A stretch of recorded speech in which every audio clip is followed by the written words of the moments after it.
Features of double helix structure of DNA. First feature was that it is made up of two polynucleotide chains and the backbone of these chains are sugar and phosphate. Two chains have anti-parallel polarity, that is, if a chain is having polarity in the direction 3:5, the other chain will have polarity in the direction 5:3. Bases in two strands are paired through hydrogen bonding. Two chains are coiled in a right-handed fashion. The plane of one base pair stacks over the other to provide extra stability to this double helix structure. Central dogma was proposed by another scientist. This is DNA. Transcription is happening, which is converting it into mRNA. Then translation is happening and it is being converted into protein. So what central dogma states? Central dogma states that flow of genetic material is from DNA to RNA to protein. This is the central dogma of life. Now packaging of this double helix structure, because when we calculate the length of the DNA by multiplying the total number of base pairs with the distance between two base pairs, it is found out in case of mammalian cells that this length is 2.2 meters, which is really very high. So how the DNA is packaged? In case of, as we know that DNA is not scattered, in case of eukaryotes, proteins named as histones. These are positively charged proteins because they have arginine residues which have positive ends. Histones, the positively charged proteins, they form histone octamer, 8 arrangements of histone known as histone octamers. They trap the negatively charged DNA inside it, which further gives us nucleosome, and this nucleosome is further packaged as chromatin, and this chromatin can be visible as thread-like beaded structure.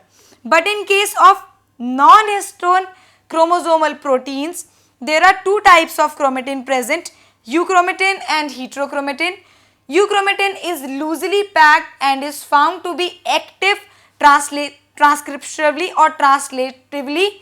That's why it is responsible for the packaging of DNA, whereas heterochromatin is tightly packed and is found to be inactive. The search for genetic material. As we came to the molecular level of inheritance, we came to know that DNA is the genetic material. But what is the mechanism of inheritance? How it is inherited?